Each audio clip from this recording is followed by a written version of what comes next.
87%. Yeah, that's the percentage of all real estate agents that get in the business today that'll be gone in 2 years. Let me tell you something. Why is there so much turnover in real estate? Because it isn't easy. And because most people don't know exactly what they need to do to get to the next level. Now look, regardless of whether you're brand new to the industry or you're a team leader, you've got 40 people on your team and you just want to get to the next level. If you're doing 10 transactions a year, you want to get to 25. You're doing 500 transactions a year, you want to get to 1,000. You're at 1,000, you want to get to 10,000. Let me tell you something. You need the right coach. Why? Because Club Wealth is the only coaching company on the planet that will literally guarantee that you will double your income or make at least an extra $100,000 your first year coaching with us, or we will give you 100% of your investment back. This is for people of all levels. Click the link below, sign up for the appropriate tier level, and let's get you a strategy session today. And I promise you, I 100% guarantee you, promise you, that you will walk away with a heart full of gratitude for the time that we took for you, because you got so much value out of that call. Schedule your strategy session today. I promise you'll be glad you did. Sign up for a strategy session at clubwealth.com/strategy session. Welcome to Club Wealth TV, everybody. My name is Michael Hellickson. I am the founder and CEO of Club Wealth Coaching and Consulting. And today we are talking with Mark Daya about how to manufacture seller leads. Real estate agents, you need to hear this. We are going to walk you through the exact process that Mark, who by the way is in tier 3, which means he's closing between 75 and 150 transactions a year in Sacramento, California. I want you to think about that. Those are some pretty high purchase prices, some pretty high price points there. So Mark's doing very, very well for himself. And he is going to walk us through this today. And this is very important for your business, especially right now when seller leads are at a premium. So Mark, first of all, thank you for being on. I want to know just, first of all, what is so important to you about getting seller leads? Why do you feel that seller leads are more important or more valuable than buyer leads right now? Seller leads is the core of your business, right? You could of course make a living being focusing on buyers, and there's nothing wrong with that. But if you really want to be in control of your own destiny, being proactive in your business, seller leads is the way to go. How you manage your where you spend your time and focus, seller leads is going to ultimately generate buyer leads as well. So that's your greatest path, the easiest path to multiply your business. Yeah, I agree. It's funny, when I was selling real estate, my whole focus was seller leads. I didn't even buy buyer leads. I just 100% focused on sellers, because I figured, if I've got all the listings, I'll get all the buyers. But first I got to go get all the listings. And so I just made that my focus and my priority, and away I went. And man, it really paid off. It really did. Easier said than done, though, right? That's the trick. I mean, I think we all recognize the value in seller leads, that we all want the listings because that's the inventory. But the hard part is, how do you go about getting them? Where are you going to find them? I mean, there's so many ways to skin a cat, so to speak, right? I mean, everything from farming to calling cancels and expireds to, working your sphere of influence. I mean, it's endless how many different ways you can go about getting it. Yeah, you're right about that. Well, so let's talk about that, because a lot of people are paying money for seller leads right now. And what you've done is you've essentially put together a formula that allows you to kind of manufacture these leads on your own without having to pay for them. And you're going at it from a couple of very unique angles that not a lot of people utilize. And frankly, a lot of people won't, because it takes a little bit of work, and a lot of people are afraid of work. And if the people are watching this, if you're not sure you're one of them, check your bank account and that'll tell you. But let's assume that someone's not afraid of work. They're willing to get in there and get at it. Exactly what can they do to manufacture these seller leads? Well, what we're doing is it's not novel, but it's not typically pursued. And what we are doing is we are using services like PropStream or Property Radar to create lists. We want to target certain property owners. In particular, we are currently trying to go after investors, maybe people that are tired landlords, people that have owned properties for a long time. There's also some other lists like death of joint tenants, or somebody who has, what else? Notice of default on the property. These are typically scenarios where somebody would be more inclined to sell, higher probability of selling rather than an investor that maybe bought a home 2 years ago, right? That's not somebody that I'm interested in talking to or spending the time to try to pursue. So we're trying to create the list where we feel like we're going to have the greatest, where we're no longer looking for a needle in the haystack, but there's a lot of needles in that haystack that we're going after. Okay, but to be very transparent, these are not people that have opted in. These are No. just cold calls that you're making, essentially. Straight up cold calls. And I love that because so many people say, "Oh, cold calls don't work," right? And the reality is, listen, if you're really serious about your perfect daily schedule, at some point in time, you're going to need to do more than just call leads, because you're not going to have enough leads to call because you're going to be calling through them so fast.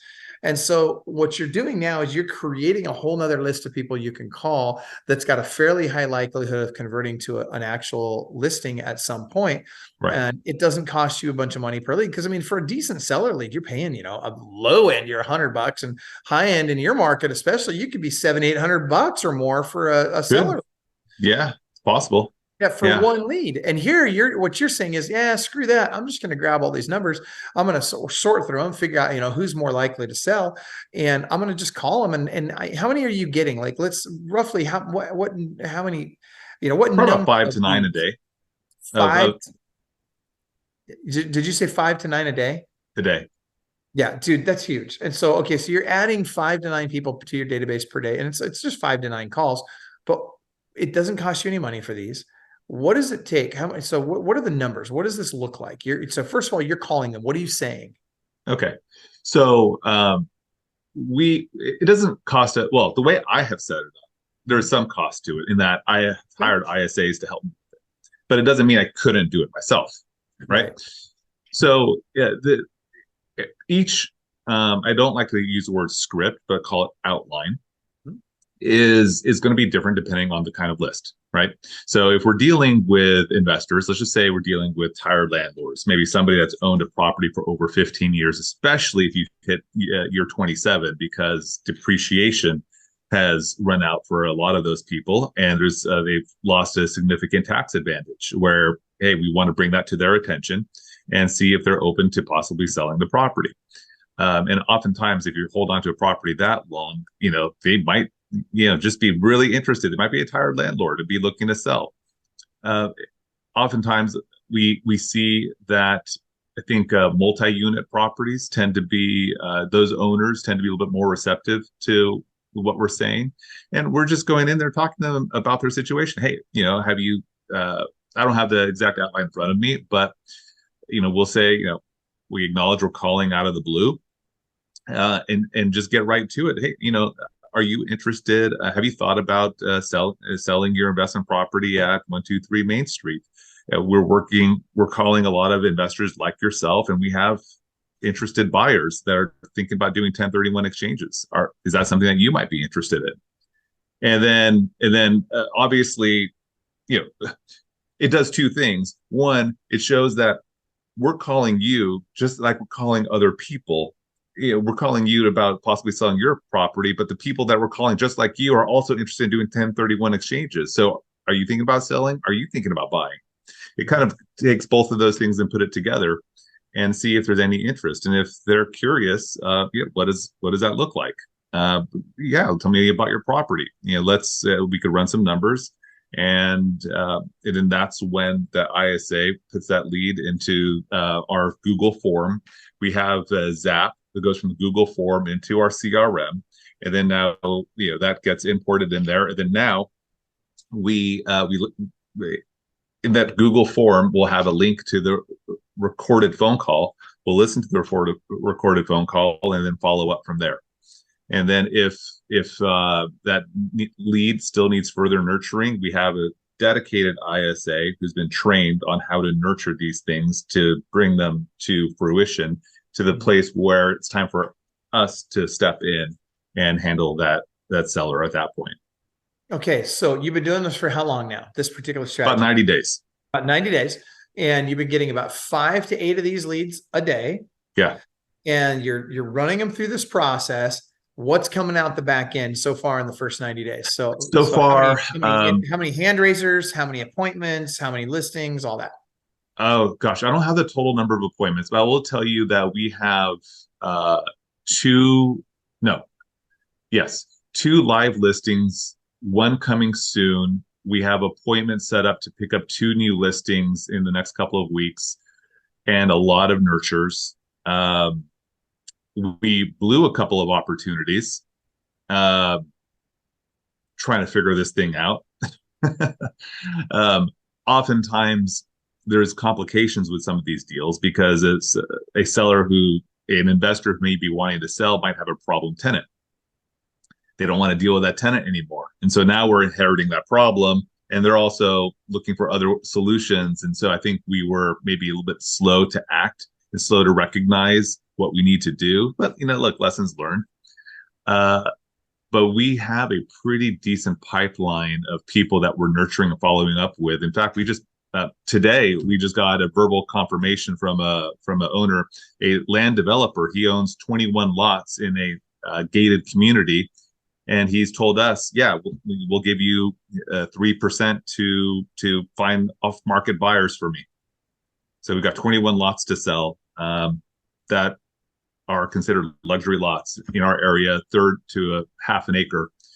That just happened today. So that's going to be fun. Just try to figure that out. So now we're going to have to go reach out to all the developers we know. And then we're going to establish those relationships with those people and say, hey, this is what we've got that's off market. You come to us. We're the off market kings. I don't know. We'll make something up like that. and we'll see where that takes us. And maybe we'll develop that relationship, and then we can get listings over there as well. Okay, so let's back up. So first and foremost, first 90 days, you start doing this. You're cold calling investors and people that, so give me those, run down that list for me one more time. It's investors. Yeah, look, we're investors, death of joint tenants, NODs, tired landlords. Those are like the ones that come to my mind. Okay, that have been working so much. We have some other lists. Those, I think, those are my favorites. Perfect. Okay. And you're getting about 5 to 8 of those a day. You've done this for the last 90 days. You're just cold calling them straight up saying, hey, are you interested in thinking about, doing a 1031, either buying or something additional, or just, offloading this one. And the results so far are lots of hand raisers. Don't know the exact number, but tons of hand raisers. And then you've had literally 4 listing. Well, you got 2 listings taken already, 2 more listings coming, and then 21 off-market lots that you can dish off and get paid on. So let's just talk about the 2 listings you've taken and the 2 that it sounds like you're taking now. What's the average sales price there, do you think? Ballpark. Well, so one's for 1.1 in Santa Rosa, which is 2 hours away from us, more than 2 hours away from us, which is way outside of my normal market area, by the way. And I've just come to the conclusion that I'm just going to cover the whole state. I don't care. Sure. Right? I'm just going to go for it. Yep. And it's different, especially when you're working with investors. That's actually possible. Yeah. And then we have another one. We have one that's going to close. 1.1. Yeah. So we have one that's going to close at the end of this month. We've got a great deal for our lender, who's actually going to be buying it for $385 here. That's local. We have it coming soon. This weekend, it'll be listed in South Lake Tahoe, which is 2 hours in the other direction. That's a 3-unit home over there for about $700,000. So there's that one, and then down, the 21 lots that I don't even know what the prices are of that one just yet. Talking it over. Essentially, we're running at about, let's call it about a $700,000 average sales price so far. Yeah. So far. Yeah. Trying to work out an 8-unit deal down in Stockton for $800,000, 900,000, that range. Okay, so then the real question is, what has it been worth it so far? And the answer, oh, definitely, because we're just scratching the surface. Like, we're terrible at it. Yeah, let's just be real. Like anything else, when you're just starting it out, first of all, I didn't expect to have that many people, that many leads coming in, and then now it's okay. That's a lot of follow up. That's a lot of management. And so now we're trying to solve that problem because there's some unexpected results, and I've been trying to figure out how do I probably need to pull back on that while we're getting caught up. to make sure that we're not dropping the ball with everything, with all our efforts. I want to make sure that we're capturing all the opportunities and not letting them slip through our fingers just because I got somebody to say, yeah, talk to me about what an offer might look like, and then I don't get back to them. That's ridiculous. So that stuff just piles up. Even if we just went with 9 times, the 25 a week, 100 a month, do that for 3 months at 300. Are you kidding me? That's a lot of conversations to have, and it's a lot of CMAs to do. That's a lot of convincing you're going to have to do. It's a lot of just nurturing that relationship. And we got to go down to Monterey. Yeah, I know, totally. Yeah, that reminds me. We have to go down to Pacific Grove. Actually, you know what? Probably next week we'll go down to Pacific Grove, which is Monterey Peninsula. Guy's got a duplex down there he wants to sell, and then another property down there he wants to sell. And that's like my hometown too. So, that's going to be cool. Dude, that's awesome. I love it. Okay, so here's where I'm going with this. What really excites me about this, first of all, how much time do you spend on this entire process each day? Ballpark. You personally. An hour. An hour. And because I've got other people helping me. Okay. Now, but you got other people doing the administrative side, but you're the one making the calls, right? Me and one other person on my team who's doing it. Okay. Yeah. And how many hours is that person spending on it?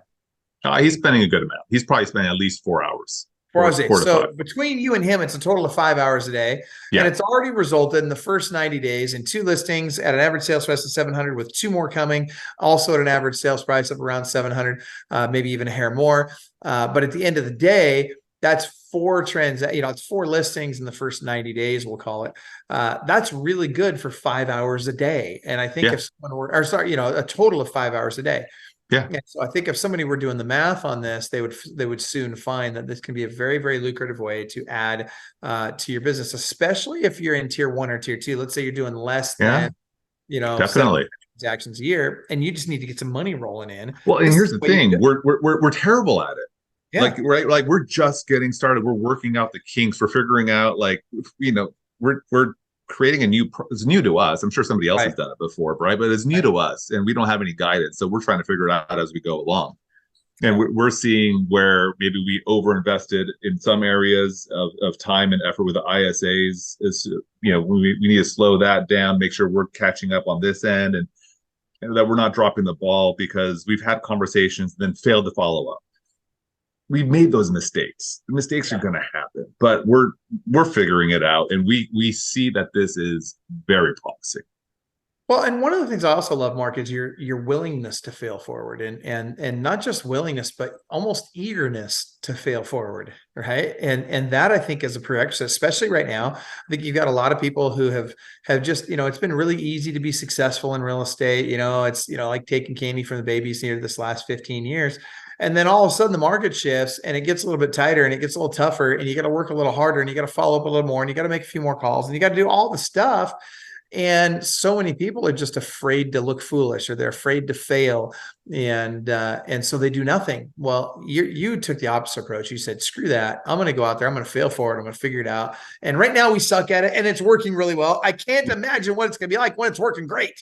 I'm actually really excited about it because I could envision doing this outside of California as well, and working referrals with other agents and other partners in other states. I can see this has the ability to scale. Sure. That's what's really cool about it. If we can work out the kinks and work out the process and get better at it, and then we could look to scale it, I could see all of that possibly happen. Absolutely. Dude, I love it. I'm super excited about it. Okay. So that said, if you guys have questions for Mark, type them into the chat. We'd be happy to answer your questions. In the meantime, what I want to do is I want to switch gears just for a second, Mark. So how long have you been a real estate agent now altogether? It's about 2005. Oh, and by the way, I do want to credit my partner, James Arenz. He's been amazing at this, and really, I can't take all the credit. I want to be very clear about that. He's a rock star. He's the one that's kind of like the heart and soul of this too. So, I definitely want to give him credit for all the success we've had so far. I love it. That's awesome. Okay. So credit to James. And that being said, you've been doing this since about 2005. What have been I want to kind of walk through the timeline of when you started selling real estate till now. Kind of how did you get started? What were the things that the challenges you encountered? How did you overcome those? What were some of the major milestones? Just walk us through the journey. And so, if I'm a new agent today, It's an interesting journey. that's what I want to hear. By the way, Eric Anthony's on. What's up? Shout out to Eric Anthony. It's good to see you, brother. He says he lives right down the street from you. So go ahead, Mark. Tell us about the journey. Let's hear about this. So it started out great. 2005, 2006 was good. 2005, I did open houses. I did just primarily open houses back then, and it worked out pretty well. Made good money in 2005 for my first year in the business. I want to say probably made about $80,000, and Doing open houses. Yeah, just doing open houses 2005 as a first full year in real estate. That's pretty darn good. And I think I started in April. And so that's what happened there. And then in 2006 was an amazing first 6 months.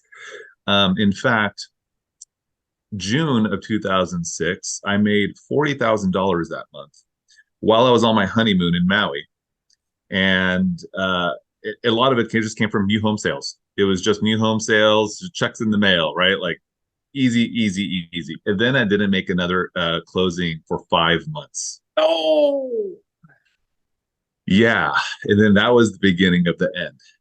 Because as we know, what happened after 2006, 2007, 2008, right. And then the whole thing just, I did not know how to adapt to that new market. It was, my volume got cut in half, and then home prices got cut in half.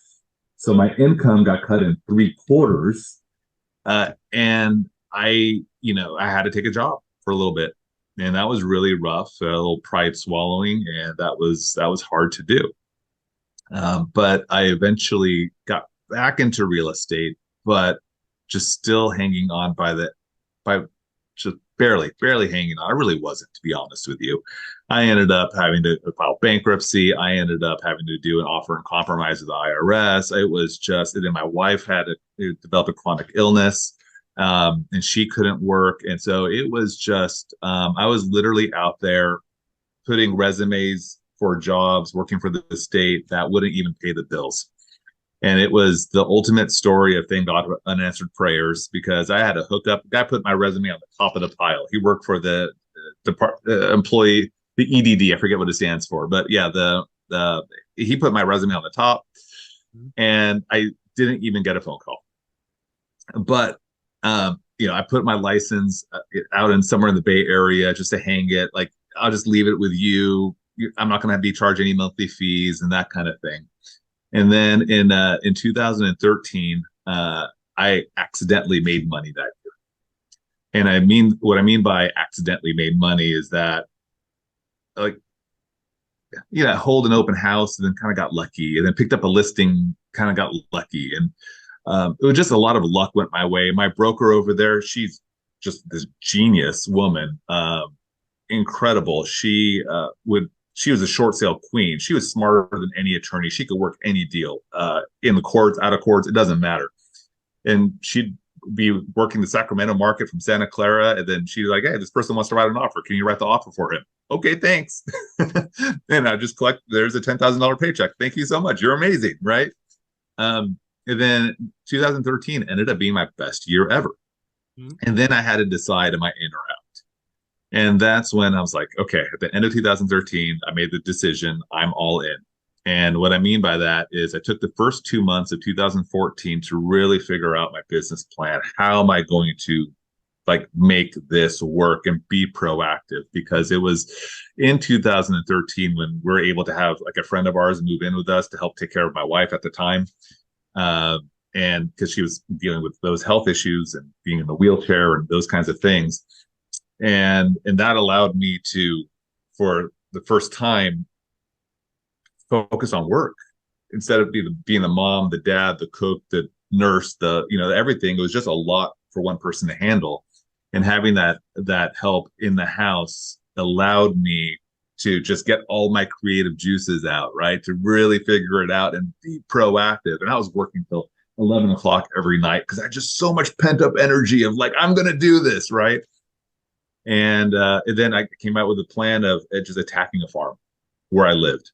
And I was I was almost to the point of saying, I don't care if you live in the neighborhood next door. I don't want the business.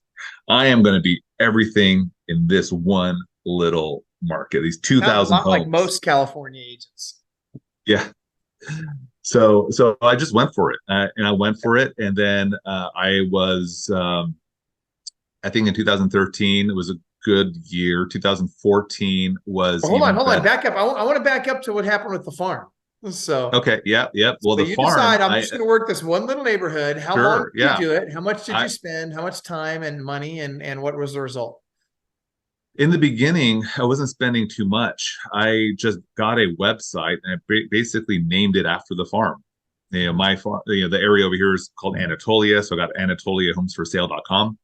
Nothing, Okay. just Okay. right, which really pigeonholed myself in the long run. So I moved away from that eventually, but that's where I was. I'd get these little yard signs. I'd put them in the ground and all around the community. Visit today, AnatoliaHomesForSale.com, with my DRE number in there. Not even my name. I figured people wanted to know what I knew. They didn't want to know me. Mhm. So I didn't make it about me. It wasn't markdaya.com. It was AnatoliaHomesForSale.com. And then I just walk the neighborhood, put flyers indoors, visit the website, visit the website, visit the website. And on the website had information about the HOA, had information about the schools, had information about the homes for sale in the area, that whole thing. And then it was a newer community, so it was a newer zip code, and that worked out really well for online ads, like Zillow. You could buy a zip code. Well, that zip code was Anatolia. That was the main community in that zip code.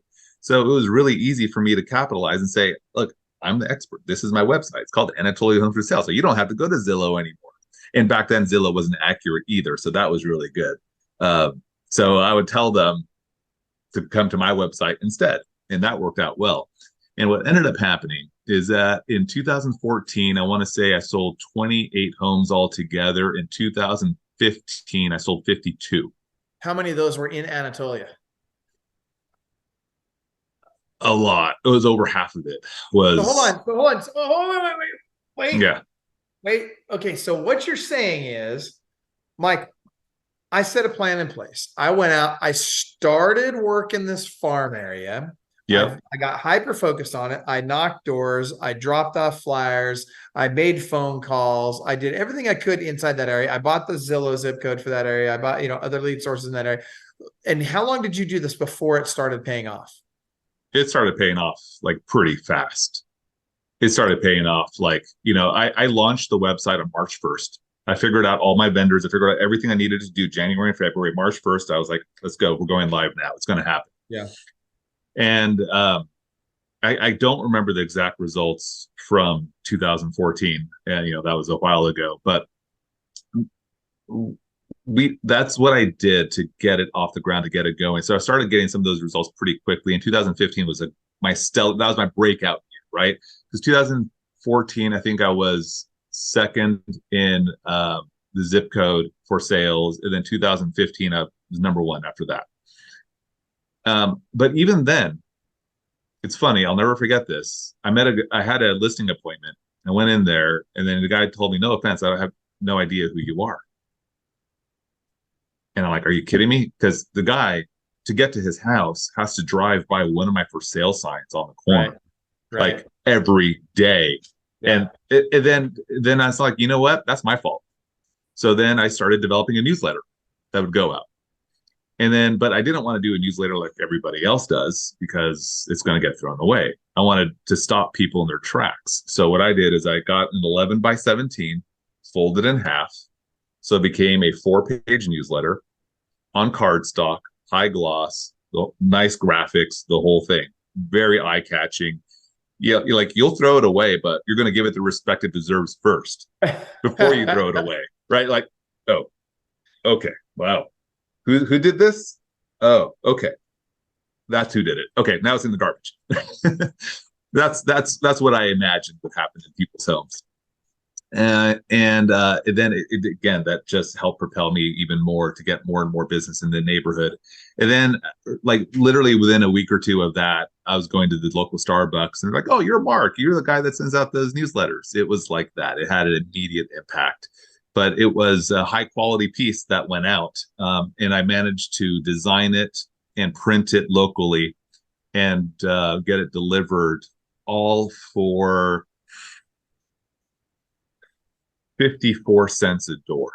Wow. Print it That's for, yeah, cheap. That's great. yep.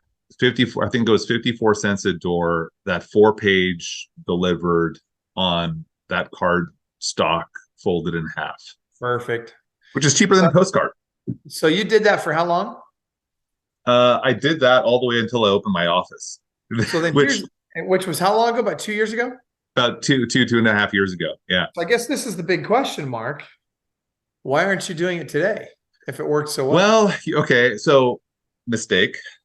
My office lease is a triple net retail location, and it's very expensive. So I figured I have my beautiful signage on top of my office would kind of take over that branding effect. But little did I know that as often as try to have an event over here, people would come by and say, "Oh, I didn't know you were here. Like, you shop next door at the grocery store. Like, I'm in line with the grocery store. How do you not know I'm here?" Years later, they don't know I'm here. And I thought that having that physical sign would compensate for it, because look, it's about money. I was looking to save money.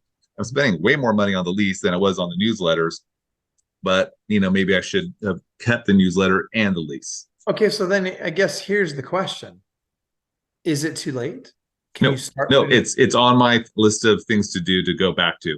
On the list of things to go back to. And yet it was so important to you that you came on our podcast on Club Wealth TV, and it was one of the most important pieces to you in your milestones along the way. It was. And so the reason, and you told me, you said, more than 50% of your business at one point was coming from that one area. Yeah. And so I guess this begs the question, Mark, are you going to start sending that newsletter out tomorrow? Oh, all right. I'll get back to the design of it.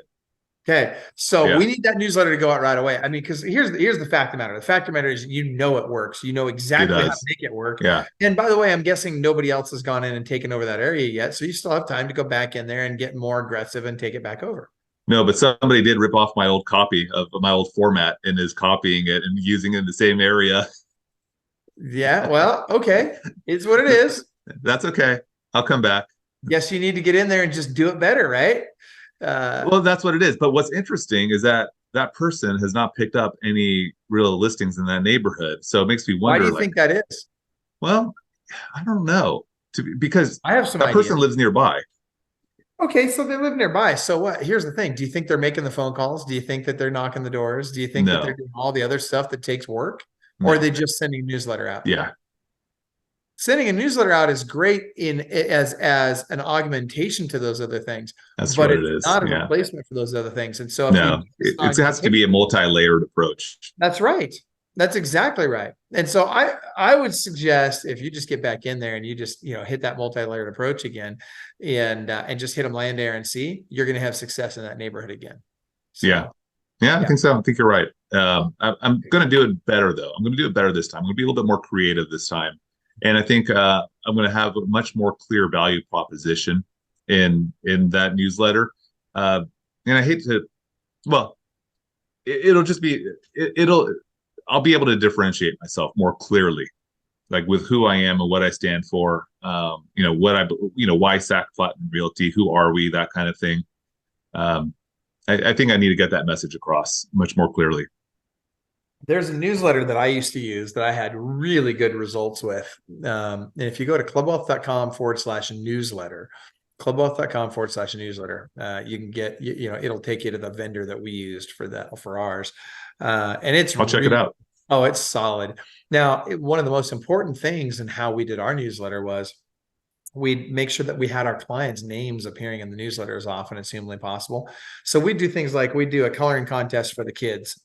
And every kid wins, right? I'm not a big participation medal guy. You know that. I'm a super accountability guy, and there are losers in life. But when it comes to my newsletter for my clients database or my sphere of influence, and I want to engage that person, well, guess what? I'm going to engage their kid. And so every kid wins, like an ice cream cone at or Frosty or whatever at Wendy's or whatever, just for entering the contest. But then we also do like quiz question of the month, right? Where basically, if you can Google, if you can figure out how to use Google, you can answer the question.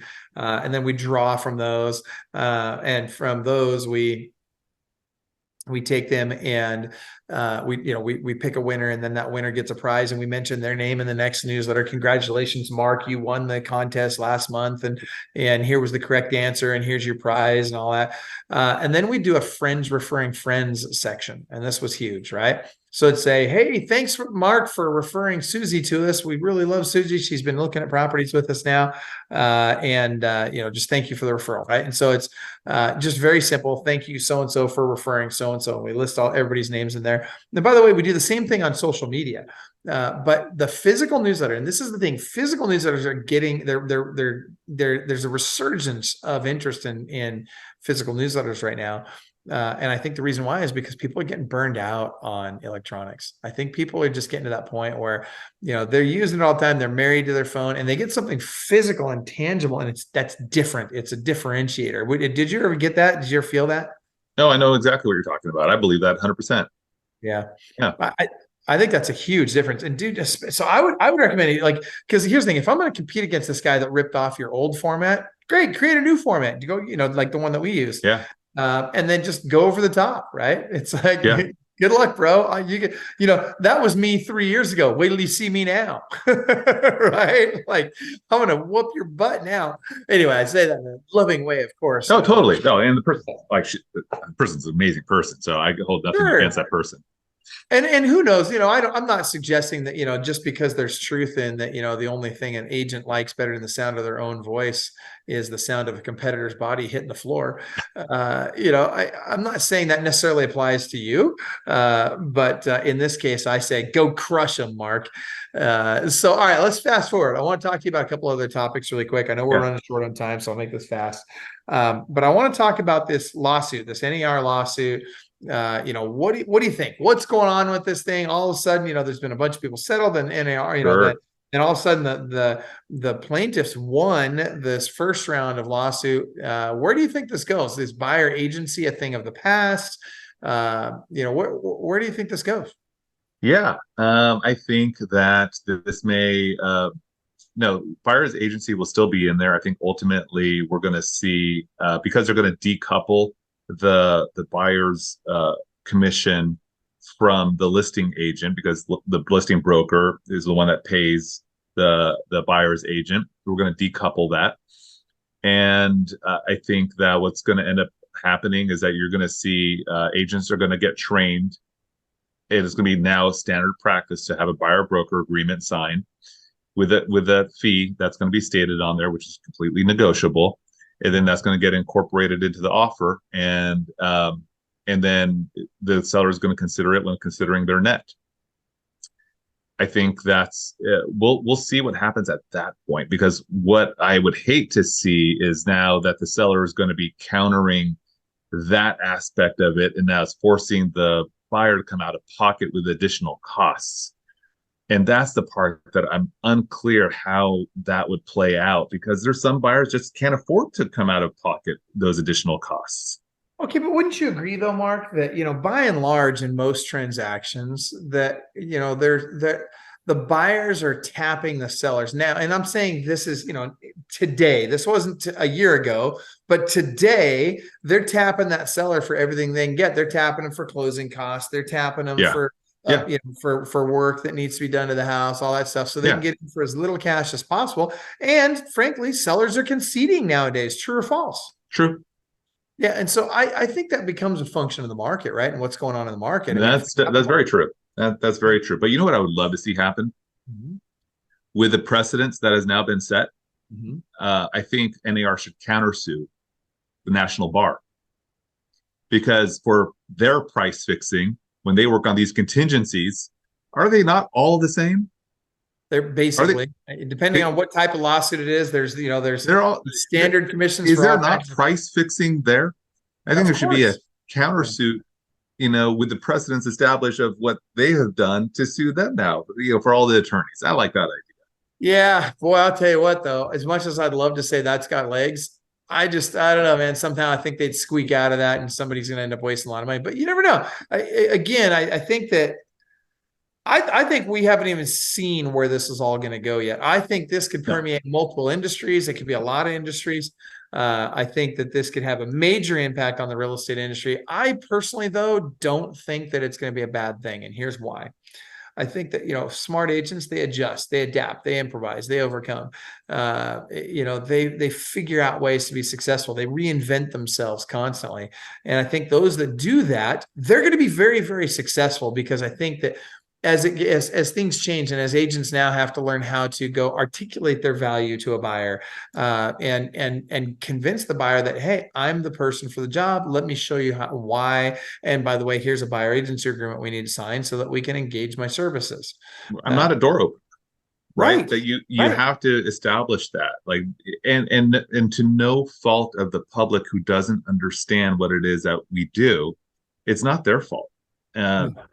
No. It's our fault for not accurately. Look, on top of that, I'm a firm believer in having other people understand not just what you do, but who you are, what you stand for, what is your mission, what is your vision. Like, people rally behind a common cause. People, if you have a niche, if I want to buy a home in a certain part of town, you immediately think of a certain person who just specializes in that, and is known for something. It goes to what you've always said, which is it's better to be a specialist than a generalist. And it is beyond just a listing agent versus buying agent, but it's like this kind of listing agent, this kind of buying agent. When you're really able to, like for me, I was Mr. Anatolia. If you want to buy a home in Anatolia, that's the person you need to talk to. Like, there's no question. And so there is no question about, what I charge or anything like that. They want my knowledge. They know they need to go through me to get to, the knowledge of the neighborhood. Right. So it is, what are you doing to establish yourself and develop a reputation? Not just, I go everywhere to everyone at all the time. It's and it doesn't even necessarily have to be that geographic thing. It can be, I know this guy around. He's big about saving dogs. That's his thing. On his for sale sign, he has information on adopting dogs and things like that. It's like, who does he resonate with? Absolutely. Dog people, right? That's Totally. absolutely true. I think about, I've got a buddy that specializes down in Thousand Oaks area. He specializes in working with athletes, and he crushes it on working with professional athletes. Well, why? Because that's all he does. That's the niche he focuses on. You could say that about all kinds of niches. And the fact of the matter is, and you've heard the cliche, but it's true, that the riches are in the niches, right? Yep. Now, does that preclude you from working the whole state? No. Does that preclude you from working in a large geographic area with all kinds of different people? No. But what you need to do is every person, when they see your marketing, they need to see that marketing in terms of, oh, he specializes in what's most important to me. So this person might see that as being Anatolia, and this other person over here, they might see you as being the guy that works with dog people, or this person over here might say, well, no, this is the guy that works with people that have like to vacation in Maui or whatever. It doesn't matter what the freaking thing is. But you can have multiple campaigns running at the same time with all these different niches, so that that niche thinks you're the guy for that niche. I've got the Anatolias, I've got the investors, right? That's right. That's my thing. Yeah. That's exactly right. That's exactly right. And so now what that really means is you've got to make sure you're doing a great job of segmenting your audience, both in your CRM and on your social media. And so one of the things that I would begin to do is I would begin to build lists inside your social media as well as in your CRM, so that you can highly target the marketing to each one of these different groups of people and ensure that, hey, if I'm an Anatolia person, I'm getting all Anatolia all the time. If I'm an investor, I'm getting all this investor stuff all the time. That's what I get from Mark. My investors don't get Anatolia. My Anatolia people don't get my investor stuff unless I can opt them in. Now, Now, occasionally I'll throw out a lead magnet to my Anatolia group saying something about investing, because that's a very common topic. That's right. And something that appeals to a mass audience. So I'll throw a little lead magnet out there, and anybody that bites on this, I'll also tag them as being part of my investor group, and they'll get both. But most of the people in Anatolia are just going to get Anatolia. Does that make sense? Yeah, that's exactly what I want to do. That's a great move. And dude, I'm telling you, I think that's going to take you to the next level. All right. We've just got 2 minutes left. So let's see. What's the, I want to do 2 things really quick. We got to do it super fast because we're short on time. So very succinctly, either a new agent getting in the business, or really anybody that's in a position in their business right now where they're feeling stuck and they've got to find a way to get unstuck to take it to that next level and stay in this business and be successful in it. What's your advice to them? First of all, get proactive. Pick something that you're naturally good at, whether it is open houses or whether it is working your sphere of influence or whatever it is. What is the one thing that you're naturally good at that won't suck your energy, that you could do 10 hours a day? You have to ask yourself that really important question, and then go for it. Go all in, like your back is against the wall. Like you're gonna, like, if you don't get an escrow tomorrow, or if you don't sign a listing agreement tomorrow, that you're going out of business. So where is that next that next buyer referral, buyer agency agreement, or listing agreement going to come from? Is it going to come from your cell phone? Then go through your contacts. Is it going to come from working open houses and find a vacant home and sit there all day, and see what you can come up with?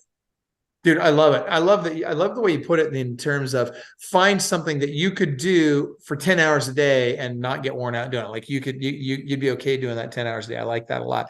So that's great advice. I think too many people think, well, I've got to have all these different, streams of income. They've read the book Multiple Streams of Income by my friend Bob Allen, and they start thinking, well, I got to have all these different streams. No, you got to get really good at one freaking thing first.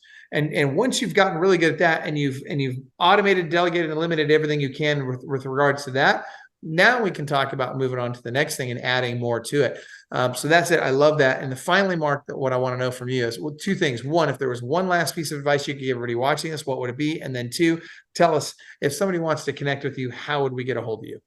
Oh, great. So, my advice was what I just said. Now, that is the thing that I've been preaching. That's the thing. I just sat down had a one-on-one with somebody yesterday, and it was like, if you need to get money now, what are you going to do? If your life depended on it, what are you going to do? Where are you going to go with that? And ask yourself that question and figure it out. And it doesn't matter, like, swallow that pride, make those phone calls, ask for the business, if that's what it takes. I think we all have our sphere of influence that we neglect, and sometimes to our own detriment. And I am guilty of it. Okay. So before you go into the next piece, I want to ask you a follow-on question on that. Okay. Top 3 lead sources. You just made me think about this. Rapid fire. What are your top 3 lead sources today? For our team, it's going to be ZillowFlex. It's going to be Sphere of Influence, and number 3 will probably be my farm. Good. Yeah. All right. Good stuff. So now so you cover all of Sacramento, but you also cover a little wider area than that. How far do you go? Well, if we're working with investors, we go everywhere. Okay. Because that's the nature of working with investors. You're really not limited to a geographic area. Right. Our primary, we're in the Sacramento MSA, going into the foothills, going into South Lake Tahoe. We're a member of the South Lake Tahoe MLS over there. Going down into the foothills in the Central Valley, Stockton to Amador, Calaveras County, all of that. So we have a pretty large range up and down the central part of California. Okay, good stuff. And how would somebody get a hold of you if they wanted to send you a referral, pick your brain? How would they get a hold of you? Yeah, website is sacplatinumrealty.com. You could add me on Facebook, Mark Daya, Sac Platinum Realty. My cell phone number is 916-769-8118. Love it. And by the way, folks, Mark is also a Club Wealth coach. So for those of you that are considering coaching with Club Wealth, or that already are. If you're looking for that next level coach, if you're looking, then reach out to us. We'll get you connected with Mark. And by the way, if you're ever wondering how you get a hold of us, just go to clubwealth.com. And please, if you're getting value out of these podcasts, subscribe to our podcast, subscribe to our YouTube channel, follow us on Facebook and Instagram. We want to connect with you. We want to bring you great value at every turn, and we want to go deep on the topics that matter to you. So Mark Daya, thank you very, very much, Coach Mark, for being here. Thank you. And for bringing a ton of value today. Super appreciate you, brother. Love you. And hey, I can't wait to hear how it goes in that, going back into that farm area again and rekindling those relationships. I'm dying to hear your results. So keep us posted. You got it. I'll let you know. Awesome. Thanks, brother. Talk to you soon.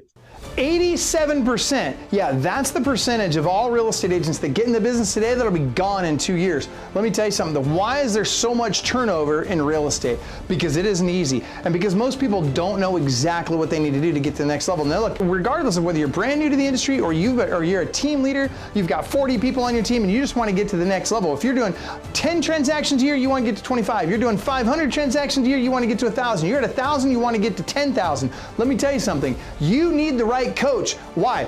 Because Club Wealth is the only coaching company on the planet that will literally guarantee that you will double your income or make at least an extra $100,000 your first year coaching with us, or we will give you 100% of your investment back. This is for people of all levels. Click the link below, sign up for the appropriate tier level, and let's get you a strategy session today. And I promise you, I 100% guarantee you, promise you that you will walk away with a heart full of gratitude for the time that we took for you, because you got so much value out of that call. Schedule your strategy session today. I promise you'll be glad you did. Sign up for a strategy session at clubwealth.com/strategy session.